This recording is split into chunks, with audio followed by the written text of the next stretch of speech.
Dreamyoungmedia live. Like, comment, subscribe. Dreamyoungmedia live. Like, comment, subscribe. Happy holidays, everybody. We are back. I know it's been several months since we posted anything, any podcast, anything along those lines. But if you don't know, Nikki and myself, we got multiple projects that we do outside of Dream Young Arts and Media.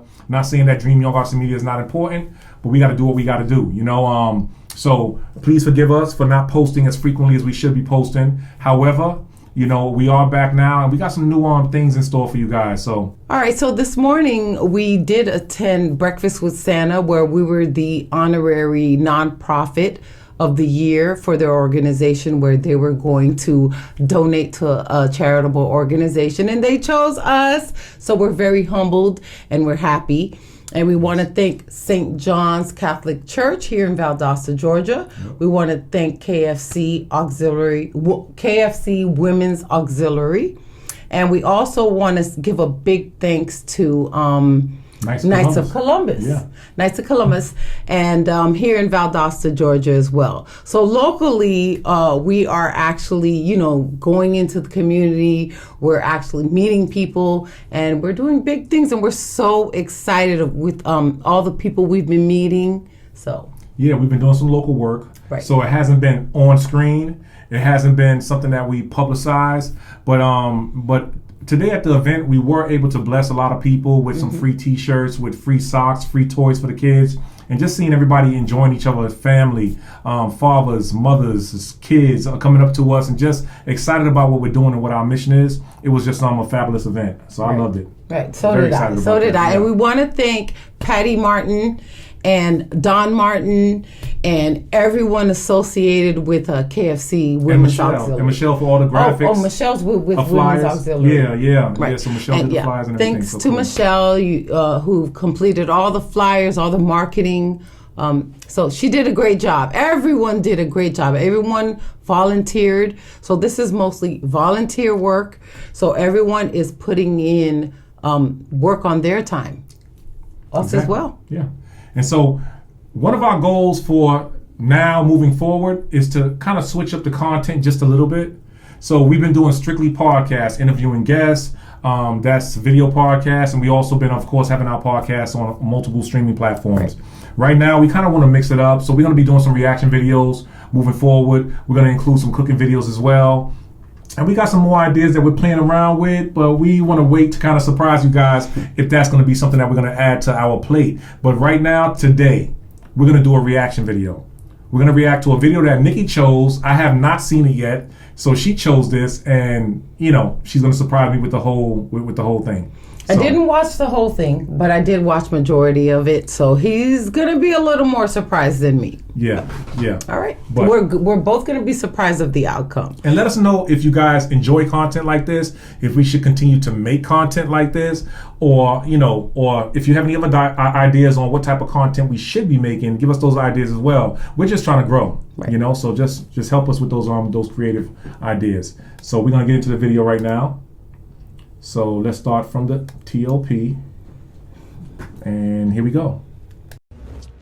All right, so the video is titled 12-Year-Old Special Needs Child Strip Searched at School Without Consent from the Parents.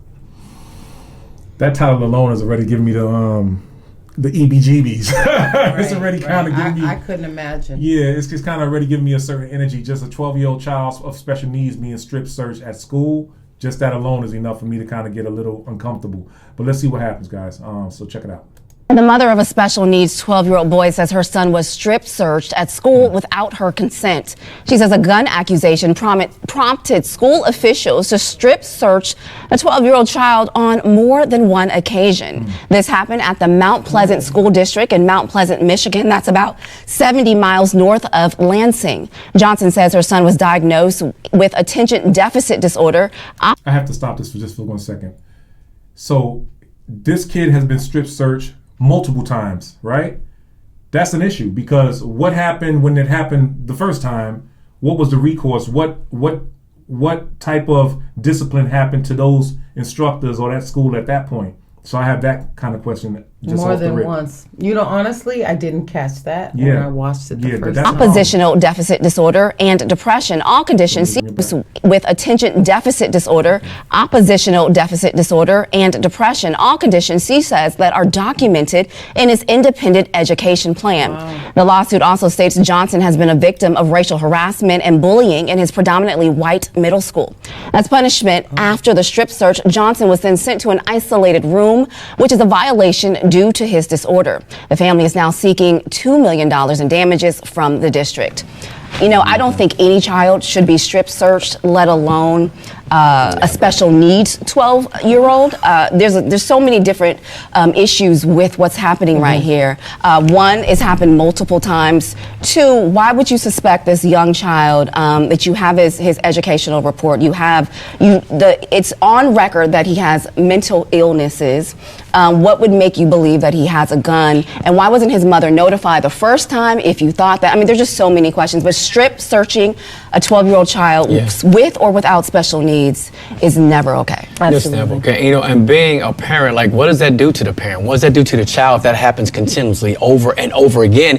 And if we're doing that to 12-year-olds, or TSA is going to start doing it at the airport, or we're just going to start strip searching everyone, that makes no sense at all that it got to that point. And I think there's definitely more to it, to the story that's going to come out. For sure. You know, I think that one of the biggest problems that I have for sure is the parent not being alerted right away. If both of you guys have young children in school, I would be mortified to know that something like this happened. The mother didn't find out about this until the young boy texted the mom like, "Hey, I'm in a secluded area right now, and I can only I can literally only leave this room to go to the bathroom." Also, the mother's upset because they didn't clear up the rumor about him not having a gun. So now he's not able to enroll in any other school. So this is like they moved out of the district. I mean, this is like an ongoing, this is an ongoing situation that he's going to have to deal with. I mean, the trauma on top of what he's already diagnosed with. I just can't even imagine what this family and this young boy is going through right now. Yeah. Wow. So I got a lot to say about that. Everybody that spoke on that topic during that, video, they're 100% on point with their views. Yeah. A kid being strip searched to begin with a disability or special need or not, that's an issue. Because who's strip searching this kid? An adult? A widow? A male teacher is strip searching a female kid, or a female teacher is strip searching what's going on there with the strip searching? Why that approach? Right. Were the cops involved? And if the cops were involved in the whole equation, how did that play out? The biggest thing that stood out to me during this video is that the kid, everything was documented. His special needs were documented. They had the files. They had the information to know how to approach him, to have the proper teachers working with him, to have the proper staff working with him as well. So, I mean, I'm totally confused about that. I just need to hear more about how everything played out, but I do think that the parents do have a lawsuit. So basically someone called about a gun? So we're gonna have to maybe do a part 2 on this because she mentioned a gun. So you want to bring it back? Let's bring it back a little bit. Maybe we missed something. Yeah, let me hear from the top again. Her son was strip searched at school without her consent. She says a gun accusation prompted school officials to strip search a 12-year-old child on more than one occasion. This happened at the Mount Pleasant School District. It could have been a dang water gun. He's a kid. He's 12 years old with a disability. But it still warrants some kind of investigation. It warrants an investigation, but it warrants an investigation that a strip search. They normally, if a cop thinks that, a pat down, right? A cop normally would pat you down. Mm-hmm. Well, true story. So basically, we know someone that has a child with ADD. And then it's true every day when we would pick him up from school, if I would go with her, we would have to pat him down. We did. I mean, that's because he would steal from other students. He would steal from the teacher even.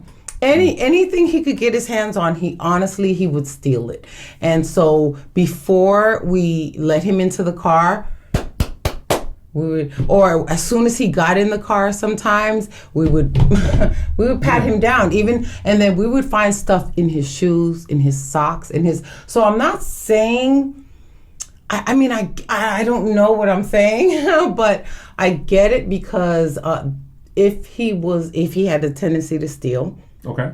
Then, and maybe he always stole, then, but I don't warrant a strip search. That is not what I'm saying. I'm just saying that I was in a situation, you know with who, and we had to pat him down every day. It doesn't matter. If you think that somebody has a gun and they're a minor, even with adults that have guns, they use metal detectors. They have the portable metal detectors. They say, hey, they'll read you up and down and say, even when you're walking into a club, if I walk into a club and if I do got a firearm on me, they'll know it because they got metal detectors, or they do the metal. Well, some clubs don't even search, but you get what I'm saying. But they have the technology to do it without a strip search. Right. This kid has rights as well, and the fact that he's 12 years old and he's in a system for special needs, absolutely, he has documented proof that he has some challenges. Right. So it's the school's responsibility to have staff that can deal with students with those type of challenges. They right? didn't give us enough information. Why did the school? This is not the first time. Exactly. Which is what happened during the first one. Did they catch a gun and now they're extra worried on the second on the second issue during the second issue? Is that or maybe some other type of weapon, a knife? Because we've also caught him with forks in his waistband when we were searching him. Yeah. We didn't strip search him. We didn't. I don't think it's necessary to strip search him. You can pat him down. What a key point that she just mentioned, and I want to bring that. I want to play it right now. Okay. But a key point that she mentioned is that he was being bullied. When I was going through that in my elementary school years, that's true. Right? Too. You kind of get creative about what kind of weapons you bring with you to protect yourself from a group of guys that are trying to jump you, or hurt you. Yes. You know what I mean? Yes. And so then it becomes this thing where it's like every morning you go to school, you have this anxiety going to school, so you try to find ways to leverage the playing field because there might be 4 or 5 guys that are trying to jump you for whatever reason. So who knows what his challenges were at that time because he had those disabilities. And he can't understand the concept of, okay, if I stab this student, he might die, or exactly, it's fight or flight. Right? Yeah, it's basically survival. Right. At the end of the day. Right. I'm tired of being punched. I'm tired of being kicked. I'm tired of being hit. And I'm going to start defending myself because that's the only thing I know to do. So it's a lot of questions I have about this. I would love to hear from the parents, but let's just go ahead and look at this again and see if we can touching on all the points. In Mount Pleasant, Michigan, that's about 70 miles north of Lansing. Johnson says her son was diagnosed with attention deficit disorder, oppositional deficit disorder, and depression, all conditions she says that are documented in his independent education plan. The lawsuit also states Johnson has been a victim of racial harassment and bullying in his predominantly white middle school. As punishment after the strip search, Johnson was then sent to an isolated room, which is a violation due to his disorder. The family is now seeking $2 million in damages from the district. That was on point because did he have a gun or didn't he have a gun? That would be a critical question. Right. Yes or no? Was he guilty of what they accused him of or not? Could it be a situation, and this is just hypothesis, could it be a situation where the kid might have been problematic from the standpoint that he had special needs? Right. He was getting bullied. Right. So he was always like in a position of like creating more drama for the teachers and the staff that had to deal with him. Right. And they were trying to find a way to get rid of him out of the equation. Right. That's something that's kind of on my mind. Like, if you're getting bullied and you're always the one coming to the principal's office with the bloody, nose or what have you, is that a problem? Also, we have to have these special teachers just to cater to you what your disabilities are. Yes. Was it maybe he was a problem child for the school? Yeah. Well, in my experience, the friend of mine that had the child that had ADD, he was violent. He stole. He had how do you say that? Like sexual. They challenges. Have a chain, right? But it was like not a healthy.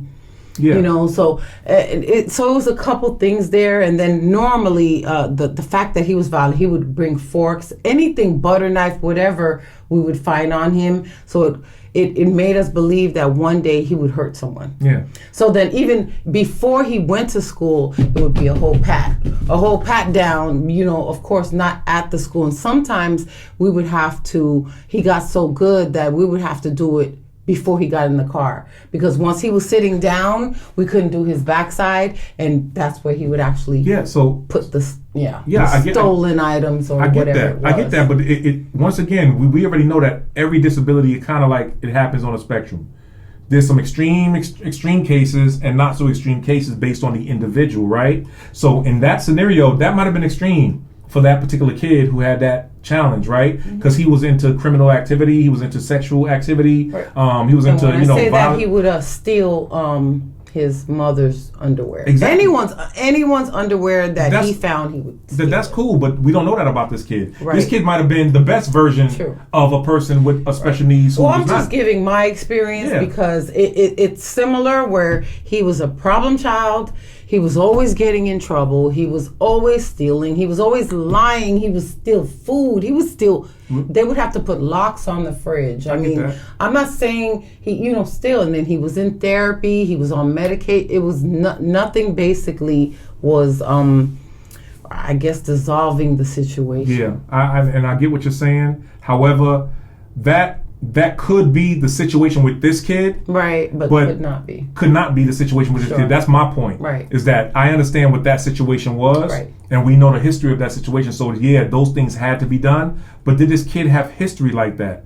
That's what we need to kind of find out more about. So I think we do need to kind of look into this a little bit more. Maybe do a part 2 and see what happens on the back end. Right. Or situations like this, because in our dealings, when they become adults, it carries on. Then police get involved, and the police don't really realize that they're a high functioning person who has a developmental disability, and is not a true criminal, but is just doing criminal acts because they don't know any better, or they can't really. There's a fine line there. You made a good point, actually, because when you're in school, you have these educators who are qualified to deal with people with different IQ levels, different mental levels, and things like that. But these police officers who are on the street, they deal with a criminal as a criminal, and that's it. They don't look at what their mental challenges and emotional challenges might be. So teachers will give you that grace, but a police officer might not give you that grace because their life is on the line at this point. So that's a whole nother topic that I think we can kind of revisit and circle the wagon and kind of look at that again. But at the end of the day, that's a very valid point. Yeah, and another human being. Like you go to a store and you interact with someone who is being violent. So the first thing you're going to do is maybe retaliate or stand your ground.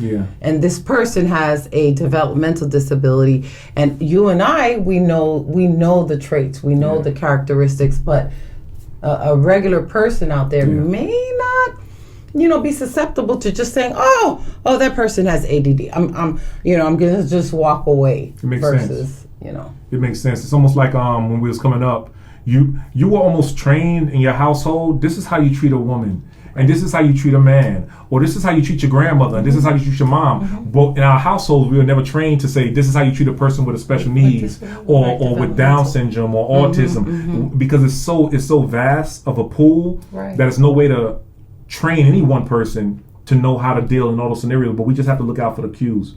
And just kind of keep our eyes open in regards to that. So, and now that it's more prevalent in society, where more people have autism or diagnosed with autism and anything under the spectrum, Down syndrome, etc., or even a mild mental retardation.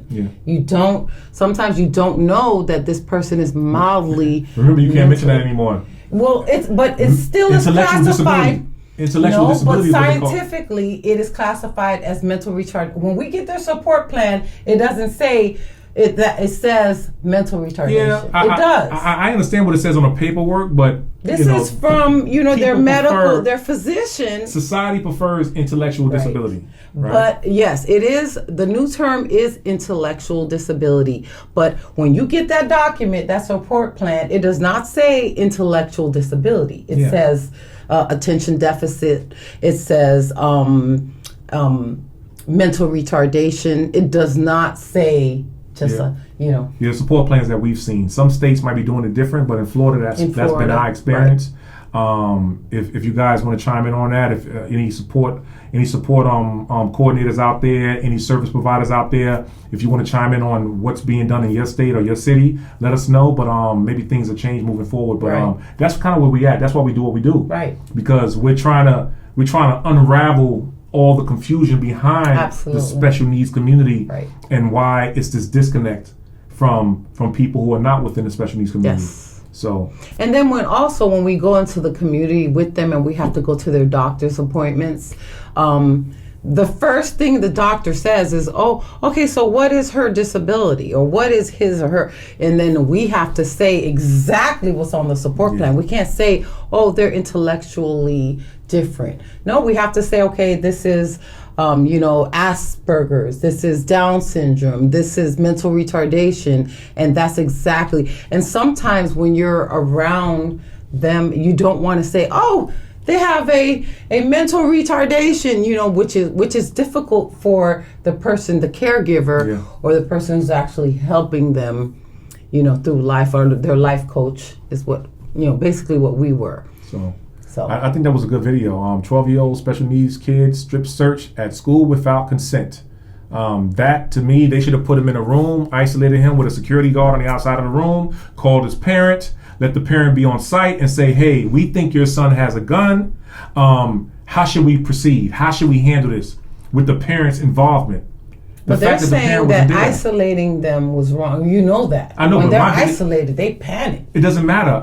If you think that somebody has a gun, they have a special need, isolate that person to the best of your ability at the time, contact their parent, and have everybody, all supporting staff, available at the time to try to rectify the situation. So don't touch them. They could just, if they have, God forbid, they have a gun on them, and then you don't want to touch them, you want to call their parent. No, a pat down. I'm talking about the strip searching. Oh, I thought you meant just don't do anything. No, I'm saying a kid. You think a kid has a gun in the school? Right. The teachers have a right. Security has a right to say, "Hey, I'm gonna pat you down. Absolutely. I don't feel a gun on you. I'm gonna take your book bag from you, and I'm gonna isolate the book bag as well from you, and I'm gonna put you in this room separate from the rest of the main or the general population." Sure. Right, and then you contact the parents. Have the parents come down to the school. Yes. Right? Yes. And then at that point, you proceed with the parents' consent. Yes. That's all I'm saying. Okay.